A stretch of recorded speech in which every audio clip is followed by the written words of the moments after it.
It's time for the biggest story of the day. This is What Made the Cut with JJ and Alex on 97.5, the KSL Sports Zone. And, of course, this portion of the show every day brought to you by the good folks at the Doug Smith family of dealerships in American Fork, Spanish Fork, and in Linden. Nobody knows cars like Doug. Get yours today. We love those guys. You can trust them. Love them. Joining us on the program right now, Ed Graney, covers UNLV for the Las Vegas Review-Journal. Ed, thanks for being with us, man. Fellas, how are you? Nice to be with you. We're great. fantastic. There's part of me, UNLV football doesn't get a lot of attention, and I would say with Dan Mullen getting added as that head coach down there in Vegas, this might be, and correct me if I'm wrong, is this the most attention? I mean, they had an 11-win season last year. They had quite a bit of success. They were on the porch of the possibility of going to the college football playoff. Then they add Dan Mullen. What's the vibe right now for the Rebs down there in Vegas? I mean, it's huge. You know, Barry Odom the last few years kind of awoke a city to the idea that they could actually be good at college football, which they hadn't been in forever. I mean, they had been downtrodden, as you can imagine, in college football around these parts. So Odom, taking them to 2 straight bowls for the first time really awoke the city. Now hiring someone like Dan Mullen, who's coached in the SEC for 16 years, coached Mississippi State, coached Florida, all the quarterbacks we know that he tutored, has people really, really excited. Their season tickets are up, so much percent over the last year.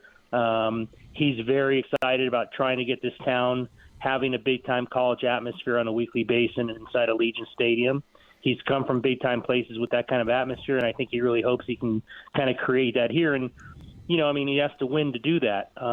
They have to keep winning. Like you said, 20 games in the last 2 years. Now they have to, continue on. But he feels he has the team to do it, and we'll see. It starts tomorrow against Idaho State, and they'll go from there. But you're right about the town and the city. It's like it's really excited for Dan Mullen and what he could possibly do. How many guys are coming back from last year's team that was so successful? What are some of the key guys that he brought in that's going to allow Dan Mullen to have success year one at UNLV? Well, they have a lot of new faces. They have 26 Power 4 transfers, and that's a lot, and a lot across both lines of scrimmage. Everyone always goes to the quarterbacks. They have 2, and Anthony Calandrea, Virginia transfer, and Alex Orji, the Michigan transfer, and everyone wants to know who the starter's going to be. The starter's going to be not both of them on the same play, but they're both going to play a lot, especially tomorrow. He says he has 2 starters. He has not really given into naming one, the main guy. So you're going to see a lot of them tomorrow, I think, against Idaho State. I don't know what you'll see in his spread offense that everyone talks about because it is Idaho State. I think the last number I saw from the books was 26.5 in terms of the line. So I don't know what you'll see scheme-wise from them against Idaho State, but they'll both play. They have Jet Thomas coming back. He's a returner. He's a first-team All-Mountain West Conference preseason running back. This is probably the best running back room they've had at UNLV in decades, if not one of the best ever in terms of their running back room. And then you go defensively, you have guys like Chief Borders, an outside linebacker defensive end who played at Florida, Nebraska, and Pittsburgh. He's been a lot of places. You have a guy like Justin Flo at linebacker. He played at Oregon and Arizona. You have a guy like Jake Pope at safety. He played at Alabama and Georgia. So you have these guys from big-time schools who I think really were looking at the opportunity to be more impact players at a school. So they chose UNLV to come here and try to be those impact players. And like I said, they've got a lot of Power 4 transfers, a lot of new faces across both lines of scrimmage. And he thinks a lot of them are talented enough to win a lot of games and to challenge for a Mountain West title. Is this UNLV team we look at a place like we cover the Big 12 a lot, and Texas Tech has they've bought their way into headlines and they found their way with a lot of money and donors to say, you know what, we're not gonna mess around with this thing. We're gonna compete from the money aspect with all the biggest programs that they can. Is that a possibility down in Vegas? Like, do they have a good donor base? Is there a version of this solidifying for them? Because there are smaller programs that are waking up because they have a donor who will show up and go, oh, we'll throw some money at this thing. Is that something that UNLV could do or can do in the future? Well, they can do it in the future. Their collective has gotten better in terms of raising money for the league and the NIL money, and I think they finally realized through the collective that if they don't do that, how competitive can you really be on a big stage? Their athletic director, Eric Harper, comes from Kansas State. He played for Bill Snyder. And when he was there, the athletic administration, when he started in it, said, hey, if you don't make a commitment to football, you're just going to be okay. And they don't want to be okay around here anymore. So they've kind of put in the collective mind that, you've got to go out, you've got to raise money for NIL. That's the way they're going to get players. It is a town and a city with a lot of businesses, casinos, in other words, and people with money that if they can keep winning, I think they will have a chance to get more and more into those people in terms of giving to the collective, giving for NIL, and giving to the university. Like I said before, winning, and you guys know this, winning solves everything. So if they can continue on this road of winning and contending for, conference championships, they've been in the final the last 2 years, losing to Boise both times. I think they can do a good job getting into this city in terms of getting money from people, from sponsorships, from casinos and other places that can really bring up their collective and their NIL offerings that they can, offer people across the country. How do UNLV fans feel about the Rebels staying in the Mountain West as opposed to jumping and joining this new put-together Pac-12? How solidly are they committed to the Mountain West moving forward? What's the latest on that situation? Well, they're somewhat happy because of the money supposedly they're going to get back from the Mountain West for staying. Now, we'll see, if that happens with the media rights deal and the lawsuits. And, that they were promised a certain amount. Who knows how these lawsuits are going to play themselves out in terms of exit fees, in terms of poaching fees with the Pac-12 and how these lawsuits play themselves out. Now, if they do get the money they were promised, I think they're going to be a lot happier than they wouldn't be otherwise. Look, like many teams in the now new Pac-12 and the Mountain West, they want to be in a Power 4 conference. I think they believe their best shot is the Big 12 over time. They've had a lot of discussions, I think, internally about the Big 12. They had a lot of discussions about what this city means and how it's become this professional sports town. The market's growing. They believe with a winning football program, they can make a good argument in time, over time, for a Power 4 conference. That remains to be seen if that can happen.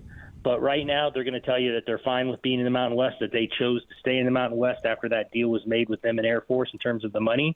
And we'll have to see over time. Like I said, those lawsuits, who knows what's going to happen with those and what the money is going to come out of that. But I think if they get what they were promised, they're going to be okay with where they stayed. One of the things that we've watched with this team, and Dan Mullen, his whole situation. How much of an impact has he already had coming in? You talked about what Barry Odom did to kind of carry that baton, but Dan Mullen's a pretty fascinating figure, and I don't think anybody had on their bingo card that he would ever be in Las Vegas, but here he is. And what kind of an impact has he already had so far? Well, like I said, he's had a good impact with the season ticket holders. People are convinced that he's just going to continue on what Barry Odom did and maybe even make them better. They look at his resume, where he's coached, where he's been. I don't think when Barry Odom left for Purdue, anyone, like you said, would have thought Dan Mullen could become the coach of UNLV or would want to become the coach of UNLV. He was at ESPN for 3 years as a commentator. People made runs at him. He never thought that, he never kind of came up with a school. He's, said in the past that really interested him enough to walk away from ESPN until it was UNLV. He had spent a lot of time out here. He has friends out here. Spent a lot of time vacationing and golfing out here. Really fell in love with the community, really fell in love with the place. So when the job opened, and he said this last night on his coach's show, he never thought, it would be possible. Like, people always said, what about the UNLV job? He said, oh, that'll never happen. That'll never happen.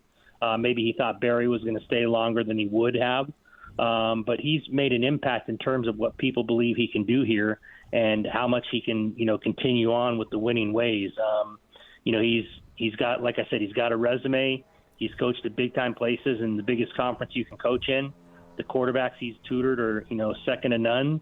And now I think everyone's just expecting him to carry on the road that Barry set. Everybody in the Mountain West is chasing Boise State. They're ranked in the top 25 again, coming off a college football playoff appearance. Now with Ashton Jeanty gone, it feels like there's at least a chance that some other team could come up and knock them off. Is UNLV that team? Do you see another team that has the horses needed to do that? What's your take on the Mountain West race this year? I think you have to favor Boise until someone beats them, and they've won the last two. And, we know all about Ashton Jeanty here. He's now a Raider. So we've read more about Ashton Genty in the last several months than I think we've ever read about him in terms of when he was at Boise. So we're getting a lot of Ashton Genty coverage.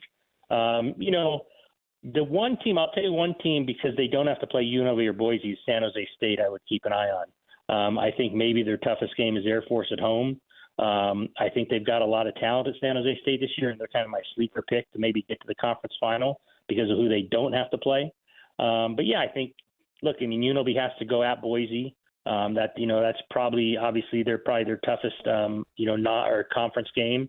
In the non-conference, their toughest game is going to be UCLA probably, although they are at a Miami of Ohio team that I think can be a tricky game, going to a MAC school on the road. MAC schools, they score points a lot. That's kind of a tricky game, possible, a trip-up game for UNLV if they don't, keep their mind on it that week.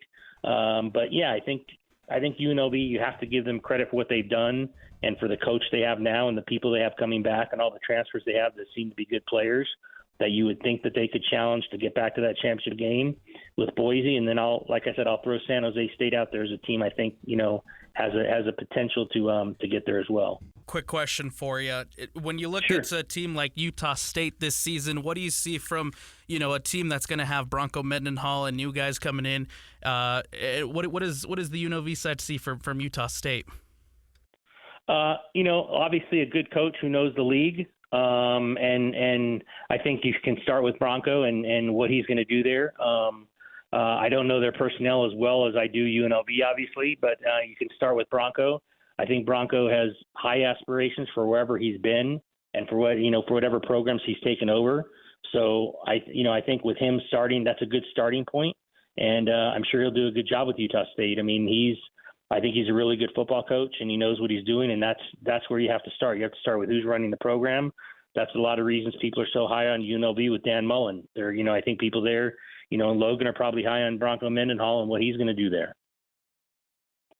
Hey, Ed, we want to thank you for taking the time for joining us today and giving us some insight on UNLV. We'll chat again once Utah State and this UNLV game gets closer. Awesome. Yeah, give me a call. I appreciate it. Thanks very much, fellas. Thanks for jumping on.